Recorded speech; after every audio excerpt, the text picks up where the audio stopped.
Hi, welcome to Data Foundations for Non-Specialists, session 4. This is our fourth session, our second and final asynchronous session. After this, we'll be back in person for the final 2 weeks of the series. Okay, so today we're going to talk about an introduction to statistical tests, and this is going to flow last week directly from what we were doing with introductions to graph types, because much like the question that you're asking, a data set determines what type of graph is appropriate. That question also determines what type of statistical test is appropriate. So all of this is related. We're going to do today's session in 2 parts again, and this is part 1. We're going to break down a statistical test here, and then in part 2, we're going to kind of go through some exercises of really thinking about what a statistical test is doing and try to follow along and do what I call the eyeball test. So we'll get into that. Okay. So moving ahead here, again, in this session in total, introduction to statistical tests, we're going to start out with how does a stats test work? And we're going to go through something in Data Classroom U called the interactive analysis. And we're going to walk through the t-test. I think the t-test is the best introduction to statistical testing. It's fairly straightforward to explain what the math is doing. It's fairly straightforward to explain what the purpose of it is. And I think it will give you a foundation for understanding what all the other myriad of statistical tests are doing. Even if some of them are a little bit more complex mathematically, I think the basic principle is the same, and we can illustrate that with the t-test. And then again, in part 2, which will be a second video, we're going to go through statistical estimates and the eyeball test. So before we get into the interactive analysis and really walking through the t-test specifically, just again, want to remind you that last week we learned that questions lead to graphs. And so the kind of question that you're asking your data and the kind of data that you have determine what kind of graph you can use. And very similarly, they lead to statistical tests. So the graphs that you're using and the statistical tests are very much related. I like to think, and I think that it's helpful for someone just learning to do this stuff, is that the graph is actually a visual representation of a statistical model, or maybe it's not, but you can think of it like that. There's certain graphs that illustrate a t-test type of question. There's certain graphs that illustrate a chi-squared, certain graphs that illustrate ANOVA, and so on. So these are very directly related. Stats tests are very directly related to graph types. And again, they're both directly related to questions. One other point I want to make before we get into this, and this is what I consider to be the guiding concept in inferential statistics, is that no matter what stats test you're doing, you're thinking about this concept of signal to noise. And so the signal is what you're testing for, and the noise is the variation in your data set that is obscuring that signal. And so you're really always weighing this, and when you have a significant result, what you're really saying is that the signal is so strong that even in light of the noise or the variation in this data, we believe we can see this effect we're testing for. So when you're doing these stats tests, you're comparing signal to noise, and we'll keep that in mind as we do this. So with that, we're going to do a walkthrough of a t-test. So let me just pop over to this window, and we're going to go ahead and use a familiar data set and one that we've used for demonstration already. This is the Taylor Swift effect data set. And again, the central question was, did the Kansas City Chiefs and Travis Kelce as an individual player, did they perform better in the games that Taylor Swift attended this year? And just to kind of remind you of what we're working with in this data set, the Chiefs played 20 games, not including the Super Bowl this year. Taylor Swift was present at 12 of them. She was absent at 8 of them. So she was in attendance at 12 and missed 8. So our sample size is 20 in total. We have 12 data points in one group, 8 in the other, no matter which metric we are comparing. Okay, so from here, I'm going to just flip back to the table for a second. And if I can draw your eye to the flow chart at the top here, you can see there's a data preparation phase. This is a preloaded data set, so all the preparation is done. You can graph it next, and we're kind of going to skip that step for the t-test here, and we're going to go straight over here to the interactive analysis right here. And I just made it turn purple by clicking on it. We're going to go into the interactive analysis, and we're first going to select our dependent variable and our independent variable. So I'm going to click right here. And in this, we are going to say our dependent variable is KC total yards. So that is the Kansas City Chiefs total offense per game. And I'm going to select that as my dependent or response variable. And then I'm going to select was Taylor Swift the game as my independent or predictor variable. And I'm going to go ahead and I'm going to click apply.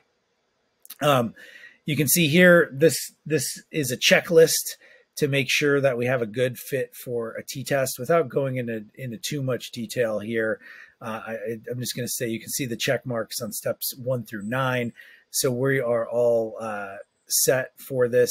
I do need to close out of this for a second, and I need to save this data set again, because we're going to save this analysis to it as a property of this data set. So I click save. I'm going to open up interactive analysis again and come back, and you can see now all 10 steps on my checklist are done, and we are ready to analyze this and perform our t-test. So I'm going to click analyze right here, and we're going to call this a t-test demonstration. And our research question, and you can see the computer is suggesting this question based on what we chose as our independent and dependent variables. Is KC total yards different between no and yes? This is, sort of mathematically what the question is. We're comparing this variable of total yards between the groups no and yes. Go ahead and click start analysis here. So the first thing you can see is the data are plotted over here to the right. You can see each data point represents a different game. We can see the height of the points tells us total yards on the y-axis. And you can see the yellow points are games Taylor Swift was not in attendance at. And the red points are data points where she was in attendance. And the first thing we're going to do here is we're just going to estimate with the eyeball test, are these groups different from one another? This is something researchers do all the time when they make an initial plot of their data. They look at, what the data is telling them. And I always tell students that the statistics should never be a surprise if you've looked at your data. If you get if you get a result from a statistical test that doesn't match at all what your eyes are telling you, then you really just want to check, one, to make sure that you've done everything correctly and you're actually running the variables in your model that you think you are, or really, take a hard look at your visual estimate of the data. Visual estimation in mathematics is something that we ask young kids to do all the time. If you can think back, or if you can remember back to when you were learning 3-digit multiplication, you probably did a lot of estimates, because when you have to do a lot of calculation, you want to make sure you're in the right ballpark when you get an answer, because otherwise you don't really have a good way to, sort of estimate whether the answer you calculated is correct or not. So I'm going to grab this slider, and it doesn't necessarily matter if you have a deep understanding of the p-value or the probability value, but the important thing is to see how the caption changes on the bottom of this graph as you move this. As you move it to the right, it's generally toward, I think this represents no evidence. As you move it to the left, you can see this is, you get down into very strong confidence that the groups are different. And I'm just going to, drop it here. It looks like the red and yellow dots are maybe, two different clouds of data points that are shifted. But it's hard to tell, for certain how much confidence you should have, but it does really look like they're shifted. So I'm just going to say I have some confidence, and I end up putting my P slider over here at 0.08, some confidence the groups are different. Then the thing that I'm going to do next is click done, add notes right here. It's highlighted in yellow. And when I click that, you can see it starts populating this lab notebook. This will just keep a record of the entire t-test process that we're doing. You can see our research question, again, is KC total yards different between no and yes.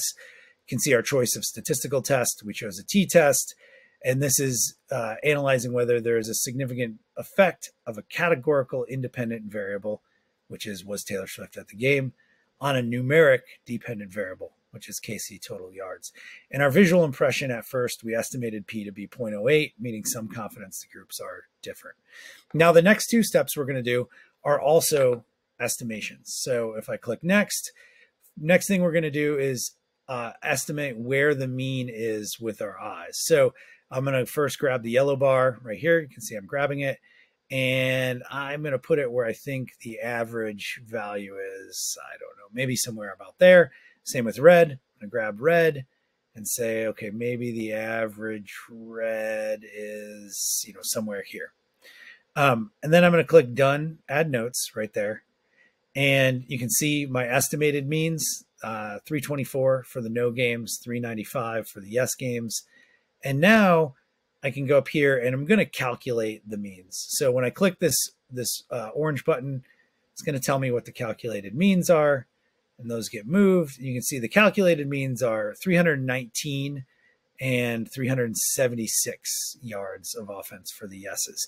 So you can see my visual estimates were not spot on, but they were generally in the ballpark. And the human eye, quite frankly, is pretty good at this. Your estimates of where the mean are will probably not be far off. And that's probably true for most students. But now we're starting to eye this data in terms of quantities, and we're saying, okay, now we've visualized where the means are different. I'm going to click next here. And the next thing we're going to do is estimate the variation. We're going to use standard deviation. We're going to grab the shaded areas. And if you can see in the text up here, we want to cover 2/3 of the data points to represent plus or minus one standard deviation. You can also see here, if I hover right here, this is the equation for standard deviation. This doesn't help most people with this visual estimation task, but it's there if you see it. It's the the formula is there, but again, I think we want to think about what does it actually represent. So I'm going to grab the yellow bars, and you can see I can spread them out, I can bring them together. 2/3 is probably about there, and with the red group, same thing. I'm going to grab it, the yes group rather, and say 2/3 of the data is like roughly there. So now I click done, add notes, and you can see my estimated standard deviations, 35.7, 39.2. And now I can calculate the standard deviation, and it's giving me this again. And standard deviation is just really saying, what is the typical distance that a point falls away from the mean in this data set? I also should point out, standard deviation is really a property of the population that you're sampling. And so once you get a pretty good sample size, standard deviation tends to not really change as you add more data to your sample. Where if you contrast that with something like the 95% confidence interval, that's a measure of how confident you are in the true mean, and it will get smaller and smaller as you have as you add more data. But with a standard deviation, it tends to be sort of an actual property of the distribution of those data points in the real population. And so the calculated standard deviation, you can see for the no games, it was 47.7 yards. For the yes games, it was 54.6 yards. I tended to underestimate a little bit there. But, again, I was more generally in the ballpark. So now when you look at the visualization here, we're not just looking at raw points, but we're looking at some properties of the distribution defined. Like we're seeing where the mean is, we're seeing where standard deviation is. We can see maybe, you know, a little bit more how offset these two groups are. We're really, you know, the -1 standard deviation in the yes group comes down to just about even with the mean for the no group. And so now I'm going to click next again. We're going to go in and actually start calculating our t-test. We're going to measure the difference between means. So I'm going to click this. Remember when we said that a guiding principle for statistical tests was signal to noise? Well, this is the signal. 56.5 yards is the difference in means between these two groups, and that's represented by that difference between the where the gray lines are on the plot. The next thing we want to do is measure the total variation, and this comes directly from the standard deviation that we plotted. So I'm going to measure the standard deviation, and you can see they're combined into this quantity called group variance, and the group variance here is 23.1. Again, if I hover on the text on the word group variance there, or the little question mark by group variance, I can see how that was calculated, and you can see that the standard deviation for both of those groups factors heavily in there. The sample size is also in there. But again, so if you have larger standard deviation, you have larger group variance. So we can see, you know, group variance is 23.1. The difference in means is 56.5. Another way you can think about this is the signal was 56.5. The noise was 23.1. So I click next here. And now we're going to calculate a test statistic. Every statistical test has a test statistic. In a t-test, it is a t, and this t-score, as we'll call it. This value of t is calculated by the difference in means, that's the signal, divided by the group variance, that's the noise. So it's the ratio of signal to noise, signal over noise. And when we go to calculate this, I'll click the orange button there to calculate that, we can see it's represented with this scale, and it moves dynamically, and it's really balancing signal against noise. Now, if signal and noise are equal, you're going to get a value of t, or a test statistic that is 1.0, where they're even. But in this case, signal is 2.5 times larger than noise, so t is 2.5. And so when we move on and we actually calculate our p-value, we also need to count the sample size, because test statistic and sample size are used together to get your probability value. Now, if you've ever had kind of an old school stats class and you've used those tables and you've lined up your test statistic t and your sample size, and you found where they intersect on the table to get your p-value, you know, those are your inputs into determining p-value. Without getting just too deep into the math, but the p-value is basically the percentage chance of getting a difference in means like this, given that amount of variation, if in fact there is no difference. So it's basically the chance of getting results like this due to random chance alone. But I want to show here there is a distribution of all possible values of t. So we got that t equals 2.5, but I'm going to click here for a second. And this is a curve. This is the t distribution in a two-tailed t-test. This is just allowing for just saying that when we're testing, is total yards different between the two groups. We're not sort of picking a side. And you can see we have 18 degrees of freedom here. This is because we had 20 data points in total, 20 observations. And so you can see if we change, as we change degrees of freedom, you have to change it a lot here to see. But you can see how the shape of possible t-scores, or distribution of possible t-scores, looks. It peaks in the middle. So most of the time, you're going to get a value of t that is close to zero, or in this case, falls between -2 and +2 roughly. I'm going to turn this back up to our actual distribution that we're working with, right?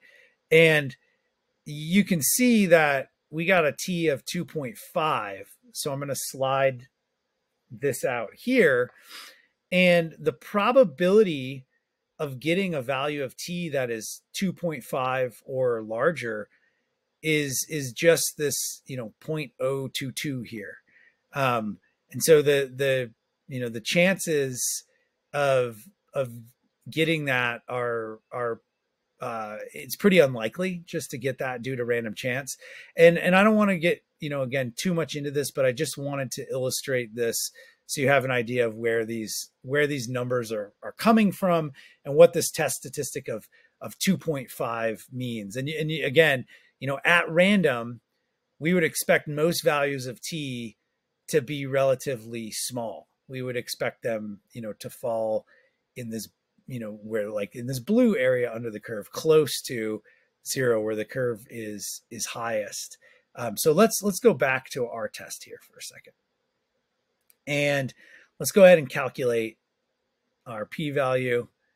And we can see the chances of getting a t of 2.5, given this variation and this number of samples, is rounded to 0.03.